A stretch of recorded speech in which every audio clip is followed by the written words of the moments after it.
வணக்கம் மக்களே, இன்னைக்கான மார்க்கெட் அப்டேட்ஸ் பார்க்கலாம். வாங்க வீடியோக்குள்ள போலாம். முதலாவது ஐஆர்எஃப்சி இவங்க ₹1 5 டிவிடெண்ட் அனௌன்ஸ் பண்ணியிருக்காங்க. ரெக்கார்ட் டேட்டா மார்ச் 13 கொடுத்திருக்காங்க. கூடுதலா இவங்க 70,000 crores ஃபண்ட் ரைஸ்க்கு அப்ரூவலும் கொடுத்திருக்காங்க. ஃபிஸ்கல் இயர் 27க்கானது. ஏயு ஸ்மால் ஃபினான்ஸ் பேங்க் இவங்களுக்கு ஆர்பிஐயோட இன் பிரின்சிபல் அப்ரூவல் கிடைச்சிருக்கு யூனிவர்சல் பேங்கா செயல்படுறதுக்கு.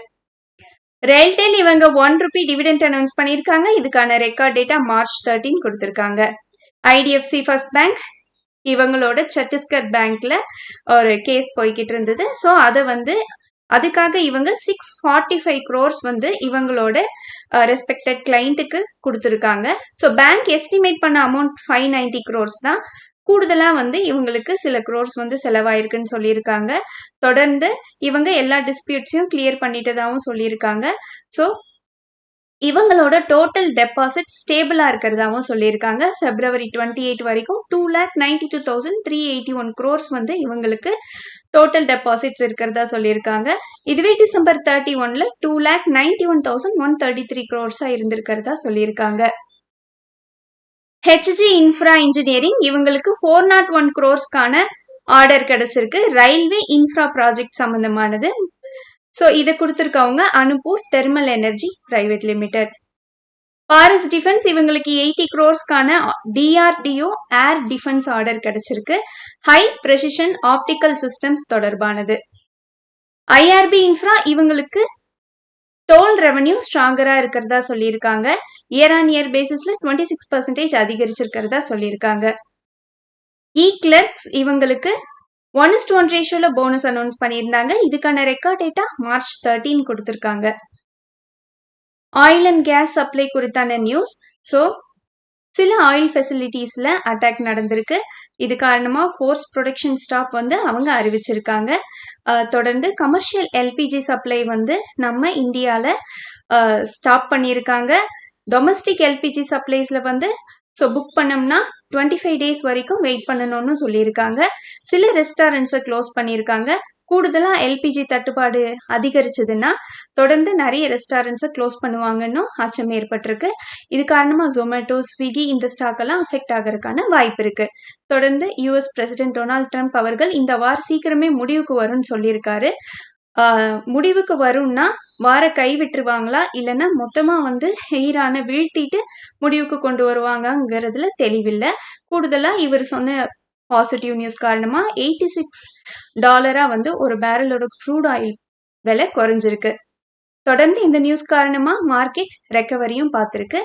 ஆனா இந்த வார் முடிவுக்கு வருங்கிற விஷயத்த யூஎஸ் முடிவு பண்ணக்கூடாது, நாங்க தான் முடிவு பண்ணணும்னு சொல்லி ஈரான் திருப்பியும் சொல்லியிருக்காங்க. தொடர்ந்து யூஎஸோட டிஃபென்ஸ் மினிஸ்ட்ரியும் என்ன சொல்லியிருக்காங்கன்னா இன்னமும் கடுமையான நாட்களை ஈரான் சந்திக்க வேண்டியிருக்குன்னு சொல்லியிருக்காங்க.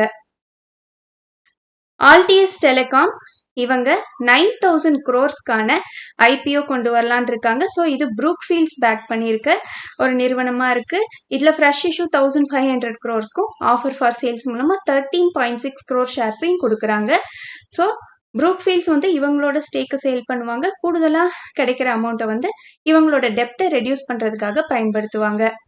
கெயில் இவங்க ரெயில்டெல்லோட ஒரு மெமரண்டம் ஆஃப் அண்டர்ஸ்டாண்டிங்க்கு வராங்க. இந்தியாவோட டிஜிட்டல் கம்யூனிகேஷன் இன்ஃப்ராஸ்ட்ரக்சரை பூஸ்ட் பண்றது குறித்தானது.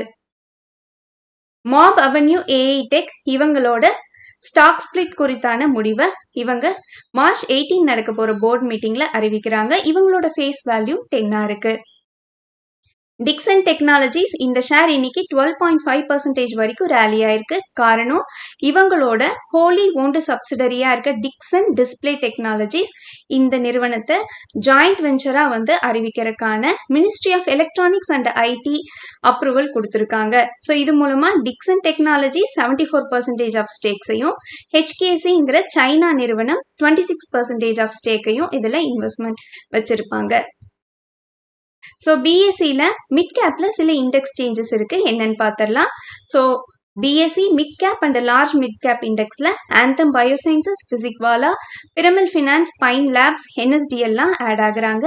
மிட் கேப் செலக்ட் இண்டெக்ஸ்ல லாரஸ் லேப், ஜி வெர்னோவா, டிஎன்டி India, Muthoot Finance, FSN e commerce ventures, Nykaa இவங்க ஆட் ஆகுறாங்க. யாரெல்லாம் மிட் கேப் செலக்ட்ல இருந்து வெளியேறாங்கன்னா PA Industries, Torrent Power, Supreme Industries, Page Industries. So Jagsonpal pharma இவங்க முதன்முறையா பைபேக் குறித்தான முடிவை March 12 நடக்க போற போர்டு மீட்டிங்ல அறிவிக்கிறாங்க. ஸோ ரினியூவபிள் எனர்ஜி செக்டார்ஸ் எல்லாம் சிறிது நாட்களா ஒரு டவுன்ஃபாலை சந்திச்சிட்டு இருக்காங்க. ஸோ இதுக்கு காரணமா டேரிஃப் ரீசன் இருக்கு, சில்வர் பிரைசஸ் ஹைக் நிறைய ரீசனா சொல்றாங்க. சில ஸ்டாக்ஸ் எல்லாம் 52 வீக் லோல கூட ட்ரேட் ஆயிட்டு இருக்காங்க. தொடர்ந்து வாரி எனர்ஜிக்கு சில புரோக்கரேஜ் நிறுவனங்கள் பை டார்கெட் கொடுத்துருக்காங்க. ஸோ 3400 4400 வரைக்கும் இந்த ஷேர் பிரைஸ் அதிகமாகலான்னு சொல்லியிருக்காங்க.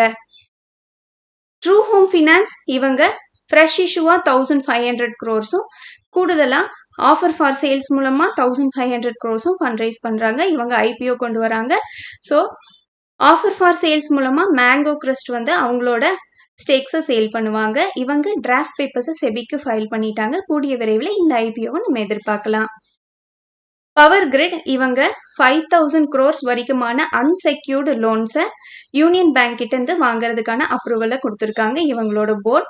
ஸோ இவங்க கூடுதலா 234 crores இன்வெஸ்ட்மெண்ட் போடுறாங்க. எதுக்குன்னா centralised security operation centre for substations தொடங்குறதுக்கு.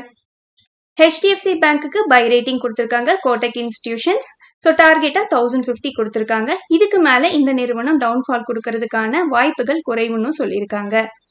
ராஜ்மார்க் இன்ஃப்ரா IPO இதை பத்தி நம்ம ஆல்ரெடி டிஸ்கஸ் பண்ணியிருந்தோம். ஸோ இதுக்கு மினிமம் இன்வெஸ்ட்மெண்ட்டா 2 lakhs தேவைப்படுது.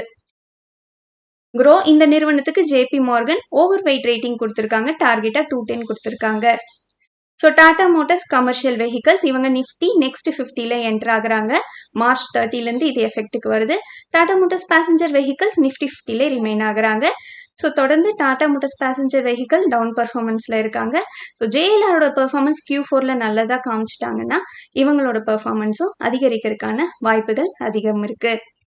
நன்றி மக்கள். இந்த காணொலி உங்களுக்கு பயனுள்ளதாக அமைஞ்சிருந்தா இந்த சேனலுக்கு சப்ஸ்கிரைப் பண்ணுங்க. இந்த வீடியோ பிடிச்சிருந்தா லைக் பண்ணுங்க. நான் ரெஜிஸ்டர்ட் அட்வைசர் இல்லை. உங்களுக்கு முதலீட்டில் சந்தேகங்கள் இருந்தால் ரெஜிஸ்டர்ட் அட்வைசரை கான்டாக்ட் பண்ணலாம். மீண்டும் ஒரு காணொலியில் சந்திப்போம் மக்களே.